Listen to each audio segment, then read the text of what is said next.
afternoon. Welcome to our Facebook Live session again. And today we have Dr. Natasha to share with us a tip for you to prepare for your IVF. Dr. Natasha, perhaps you can share with us your background. Okay, hi everybody. I'm super excited to be here this afternoon to share with you some top tips for preparing for your IVF treatment. So please do like us, share and tag your friends so that they could also benefit from this Facebook Live session. I'm Dr. Natasha Noor. I'm a gynecologist specializing in fertility, and I'm currently now working at KL Fertility and Gynecology Center. I've actually been privileged because I'm at the moment assisting a lot of couples to help them achieve their dream of becoming a parent. I'm also fortunately or unfortunately have been on my own fertility journey. I've been on multiple IVFs just in order to become a mother myself. So I could say what you call as IVF ex-survivor. I'm also now the proud mother of a pair of twins. Right, so a lot of people say when they're going through TTC journey, trying to conceive journey, that people don't understand them. You know, you have not experienced this, but for me, I've already walked this path. I've done that, I've been there, and so I would be able to share with you some of the tips for you to undergo your IVF treatment. Thank you, Dr. Natasha, and I think who else is better than Dr. Natasha, because Dr. Natasha has walked the path herself. So send in your questions. If you have any questions about Dr. Natasha, I'm sure she can answer them. For those who send in the questions, we are giving out 3 free consultation with Dr. Natasha, and also 2 Catching My Baby Dust books to the lucky winner. So don't be shy. You can either type your questions on the comment box or send us a private message. Yeah, Dr. Natasha will help them, right? So doctor, perhaps you can tell us, is it true that patients have no control over their IVF success rate? I think this is a false perception that patients have no control over the IVF success rate.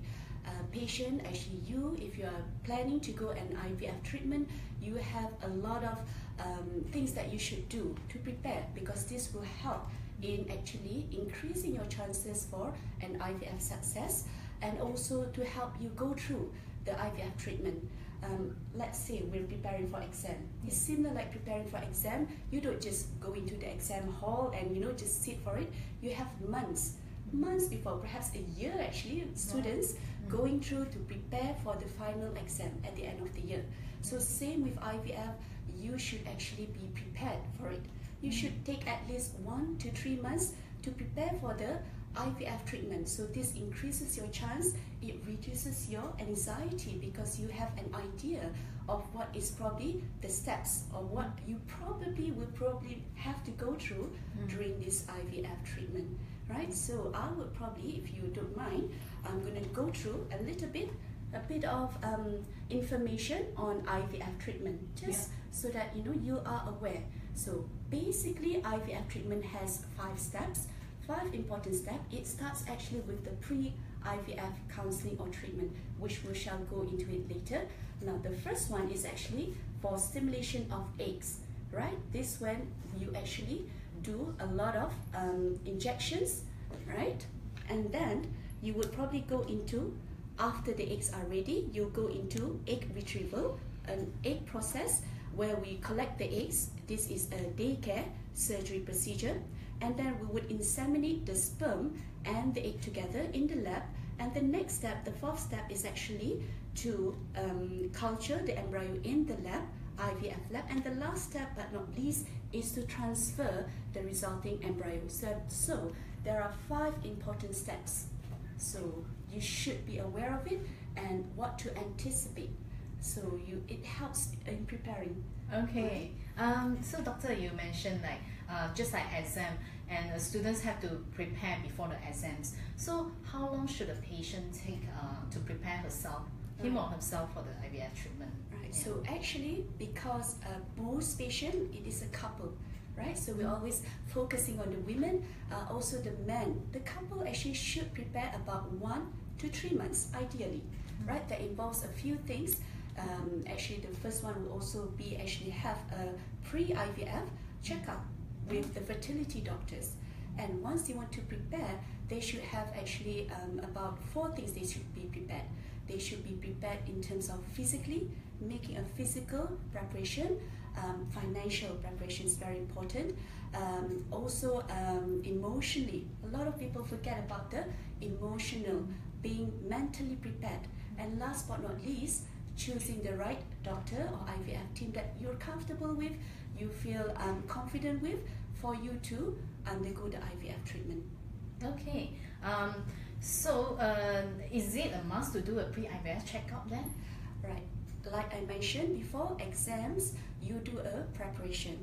Also, if you want a very good IVF success rate, it's best to prepare and also do a pre-IVF treatment checkup with your chosen doctor, because your doctors will probably, when they do the scan and also assessment for the pre-IVF treatment, they will be actually assessing some of the things that may reduce your IVF chances. They will be assessing whether there's any issues with your egg counts, whether there's a cyst, whether there's a fibroid, whether there's issues with your uterus, also checking the sperm of your male partner to make sure whether there's any improvement. They will check on your weight, because excessive weight or obesity actually drops down the IVF success rate. So everything will be optimized. You'll be put on suitable supplements, vitamins to prepare your body, right? It's a physical preparation. It won't be overnight.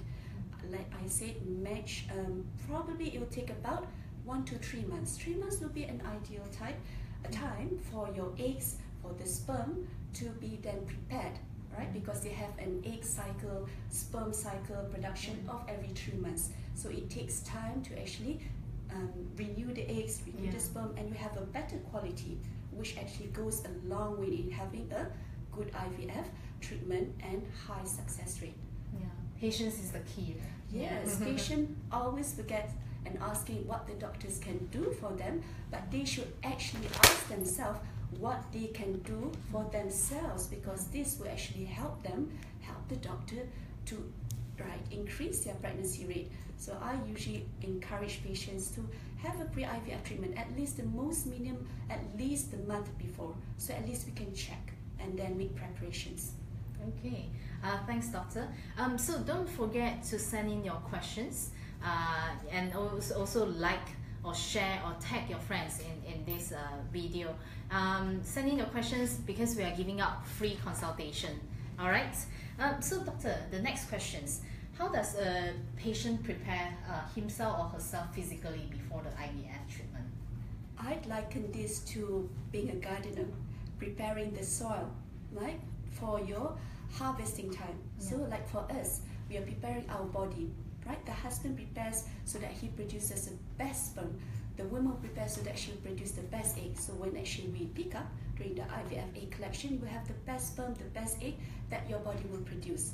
Right? So before, how do we prepare our body? Is physically, you should be taking care of yourself well, right? This 1 month, 2 months before the IVF is preparing, eat well, right? Eat a healthy, balanced diet. You have all these super fertility foods which will go through in, right? You should be feeding yourself with all this wonderful, food, very nutritious food, both of you, right? So that, you'll be prepared physically. And also, sleep well, right? At least 8 hours a night. Don't sleep at 12 o'clock, you'll be a baby basically. Sleep early. Take care of yourself. Drink lots of water, right? Cold water, warm water, at least 8 glasses a day. Exercise. If you do have excessive weight, just shed the extra weight, because it goes a long way, right? No smoking, reduce your caffeine intake, and also alcohol, right? So all this, you can also, when you do your pre-IVF treatment, the doctors will identify certain conditions to improve. Let's say you have a poor sperm, poor quality, poor motility, or less number of eggs. We will start giving you supplements, right, to help boost the quality of the egg, boost the quality of the sperm. So all these are parts of the preparation on being physically prepared, right? Also, you'll be exercising regularly so that you'll be fit, right, and healthy, so that will be able to withstand the strenuous journey of the IVF treatment. So doctor, just now you touched on supplements. Right. So perhaps doctor can tell our audience like what are the particular supplements that are good for patients before taking the IVF treatment. Right. So basically what I'll do, I'll assess both of the partners, the female and the male. The male depending on the sperm, right? The sperm result. So each of them will have different types of supplements which is more suitable. So depending whether it's low quality of sperm, low count or low motility. Now for the female, in general, if everything looks fine, I would have them been put on actually minimum folic acid. Right? Folic acid is important, it's a vitamin B. It improves the quality of the egg, it's also important for men, improve in quality of sperm. Also, it reduces the risk of spina bifida in the unborn child, so we'd like this to be taken. So folic acid, a multivitamin, because we might be deficient in certain minerals or vitamins that we don't know. I also like to put patients on a coenzyme Q-10. Now, if you've heard, if you go to the pharmacy, it's good for the heart, but also it's actually good for the sperm quality and also for the egg quality. The last one I'll put patients on is on a fish oil, right? Because it helps with regulating the reproductive system and also to reduce inflammation. So all of this is actually preparing not only to get pregnant and also hopefully when you have the pregnancy, it's a good healthy pregnancy. Right. So doctor, you also touched on just now food and drinks. So what are particular food and drinks that the patient should avoid before IVF and during IVF? Alright, okay, there are lots of things. There are lots of thousands of research. Obviously some are okay, some are not evidence-based, but in general, you eat healthily. The simplest way to do is like with all treatment, you eat healthily, eat a balanced diet, eat regularly, because most people, like, you know, we're super busy. We don't take care of ourselves, we either skip meals or we're not eating regularly. Eat a healthy breakfast, increase more whole meal products, lots of fruits, lots of vegetables. You still need protein, right? If you need protein, because you need for good quality of egg, right? And also I would like to, if you're taking fruits, lots of berries, strawberries, blueberries are very important. It's all antioxidant. I love avocado. Avocado is a very good, has lots of folic acid. It's also packed with nutrients. It's a monounsaturated fat, important. For men, we've got a lot of things that we can eat. Oyster, like packed with zinc. We've got, you still need to eat fish. And nuts. Nuts are pretty good for men, right? And no smoking, because lots of men are you still smoking? Yes, but you know, if I were to give you some multivitamins, I think it negates the whole point, right? Because smoking is really bad. If the husband smokes, you know, and the wife doesn't smoke, she is a second, she's just a passive smoker, so equally bad. So smoking, if possible, you try to conceive, cut down as much as possible or avoid totally smoking. Right? So there are other loads of you know, miracle foods, but you know, if you were to see, it's lots of fruits, lots of vegetables. You know, you don't need to cut down all the fat, like low skim milk and everything. You know, it's actually quite good to have you know, if you drink milk, you can take the full cream milk, go for it, right?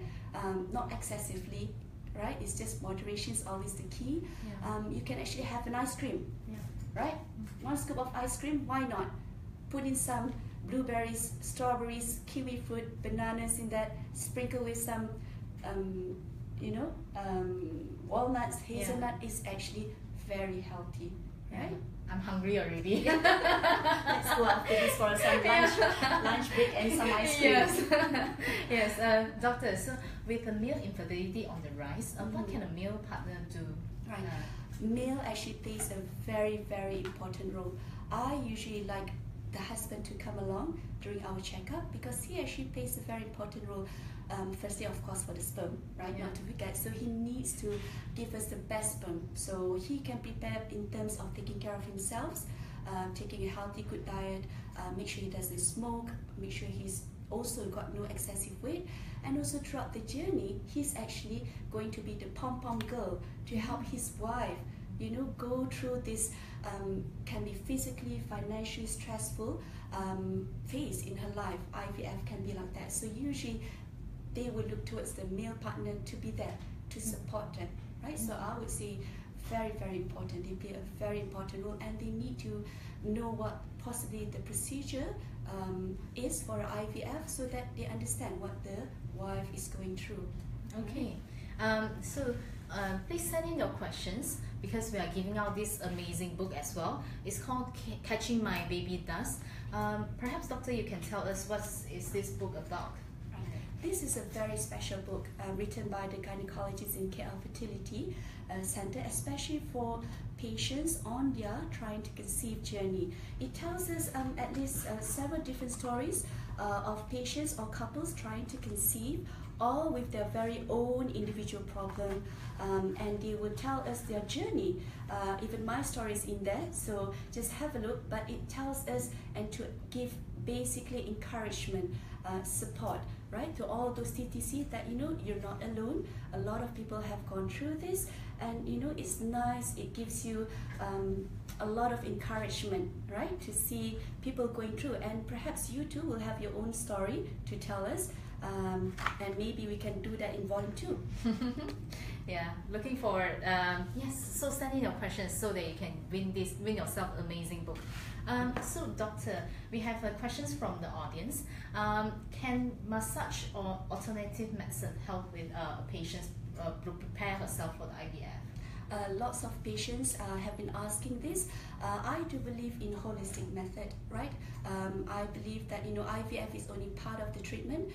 Like I said, you need to prepare yourself physically to improve by taking care of yourself, taking all the good supplements, eating a healthy, balanced diet. In addition, all this additional therapy, like what patients say is traditional Chinese medicine, acupuncture. If you were to see the evidence base, it's very conflicting. But to me, I feel, especially like acupuncture, it does not harm, right?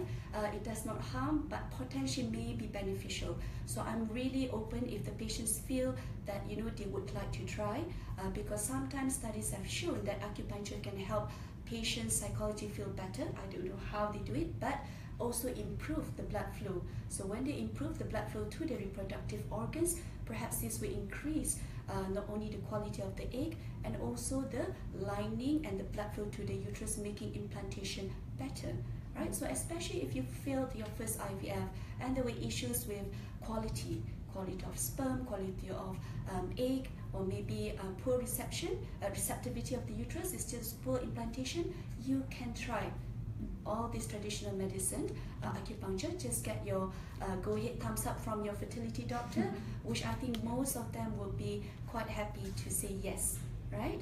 Maybe the herbs we take, maybe just be careful, but I think majority, if the traditional Chinese medicine are used to the patients during the treatment, most of the herbs are okay. It does not cause bad side effects throughout the cycle.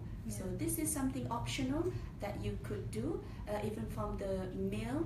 I've seen quite a few with poor sperm. They've gone through the traditional medicine.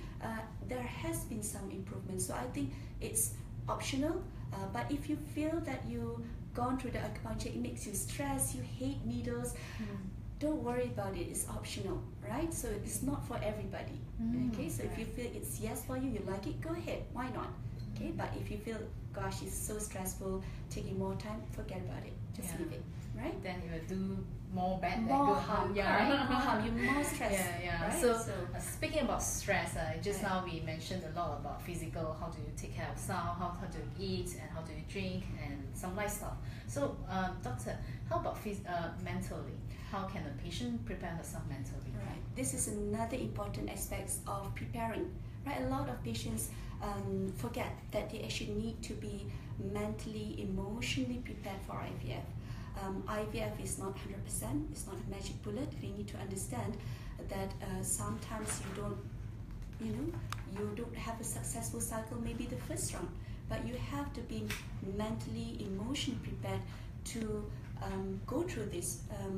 I feel that with time, if you see studies, actually if you do, majority of women will actually, if they do a few cycles IVF, majority of them will get pregnant. But unfortunately, a lot of patients, even though they are financially, they can do the IVF treatment, they just cannot undergo the emotional stress, which you need to undergo in order to have your baby or conceive.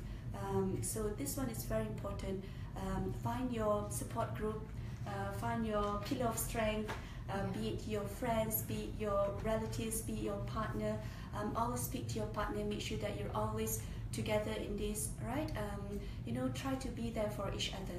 So this is a very important thing that you should be. I liken it to like being an athlete. In our SEA Games now, I'm so proud to see that Malaysians are winning so much gold. I'm sure they've prepared, extra hard for this. Mentally, I'll show you a photo. I love this photo.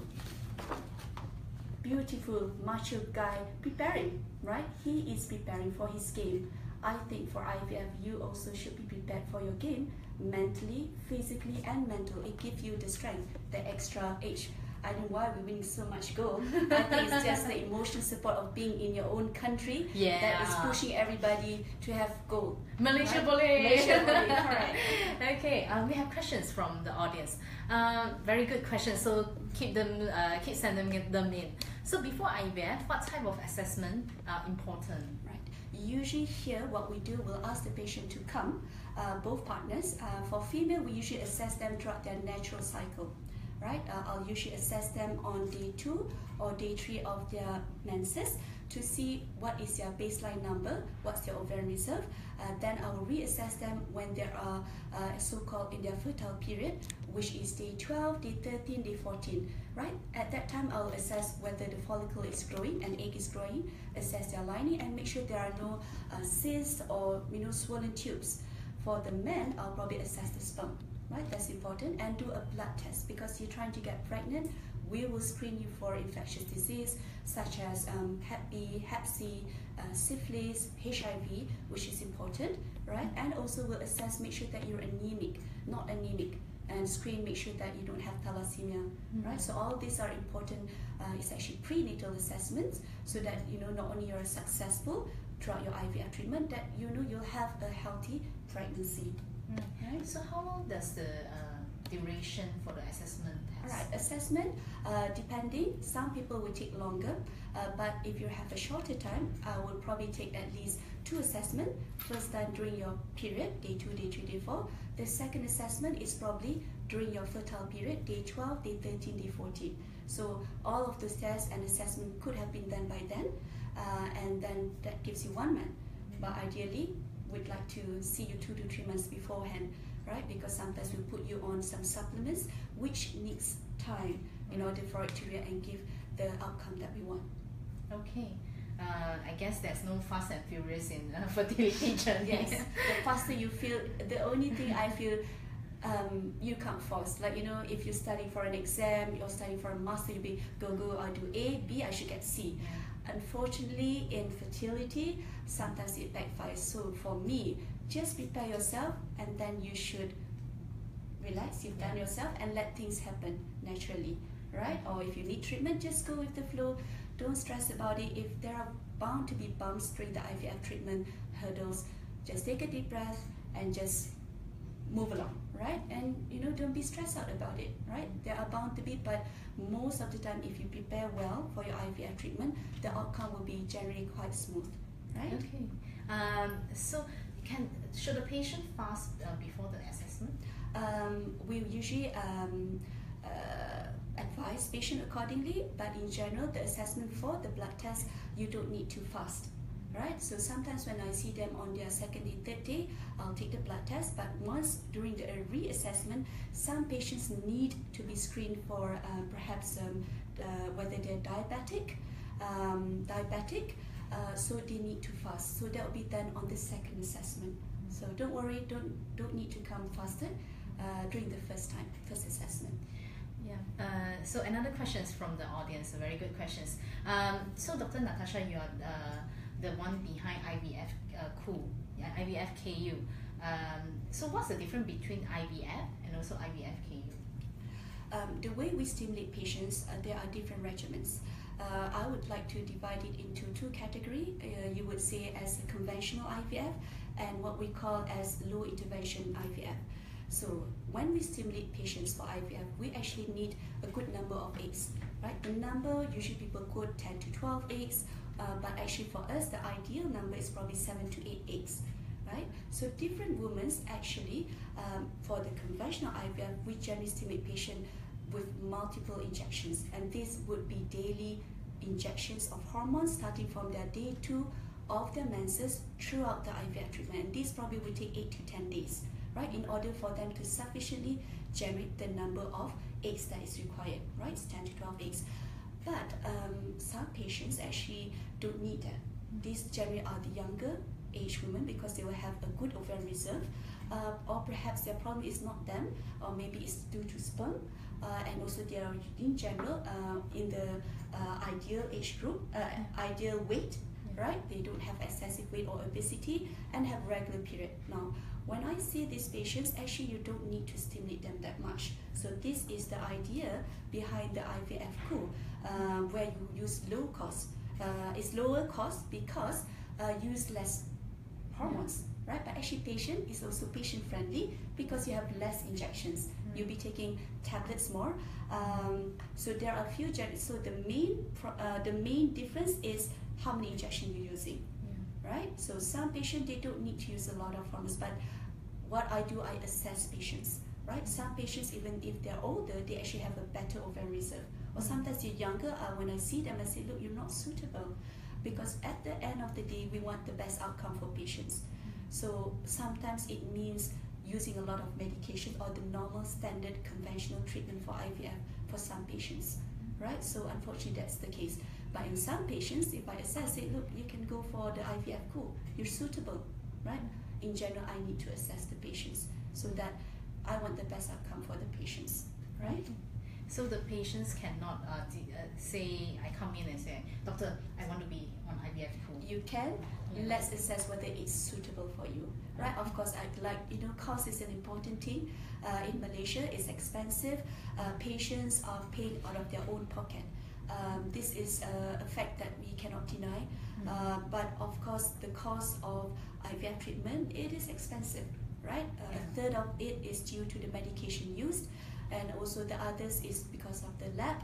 So all these things need to take into consideration. But as an IVF specialist, I would like, if possible, all the couples who need IVF, they should be able to go through the treatment that is required, the best treatment. But we do have the factor of the financial cost, which unfortunately is a main determining factor in some patients, whether they undergo or not IVF. So unfortunately, some, due to cost factor, they actually delay the IVF treatment. So for younger patients that require IVF treatment, the IVF Q program is actually established so that they don't delay time, they don't waste time, because at the end of the day, age of the women plays a very, very, very important role. Now, for certain patients with PCOS, what is a polycystic ovarian syndrome?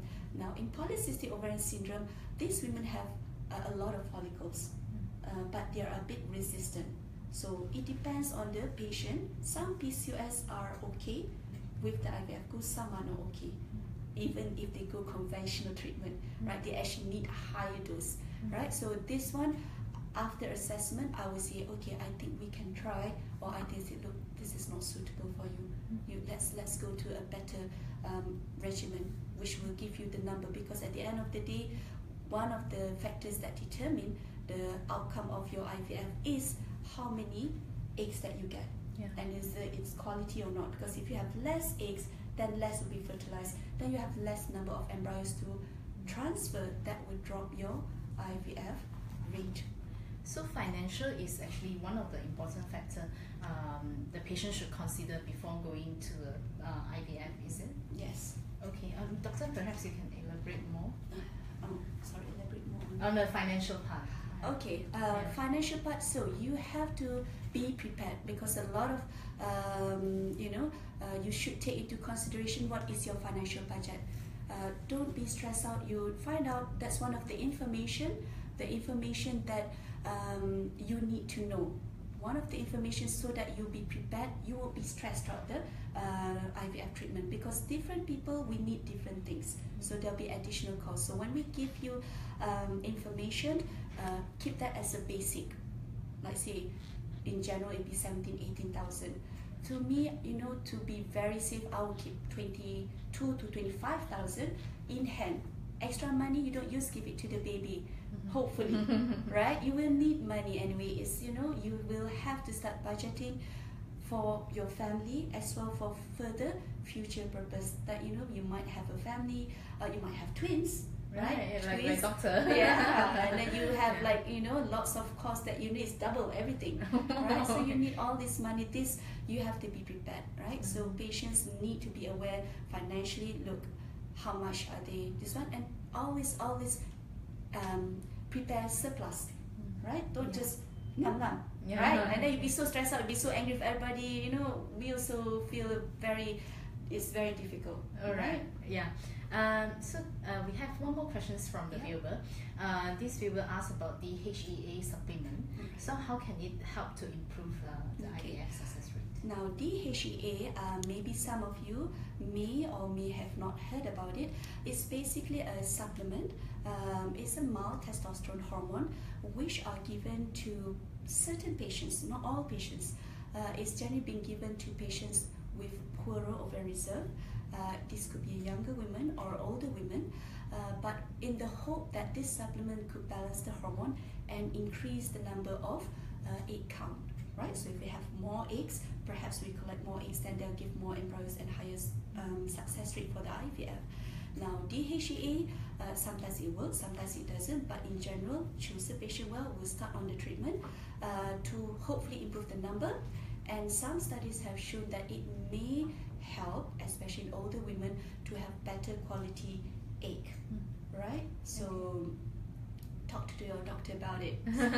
See whether you're suitable or not. Okay.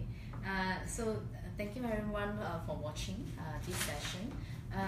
So in summary, that there are top 5 tips for patients to prepare themselves for a better IVF journey. The first one, the patient should prepare 1 or 3 months before IVF, and the second one is physical, right? Yeah, prepare physically, financially, mentally, which we have not gone through, but it's very quick one. Emotionally, and also choose your doctors. So the top 5 tips.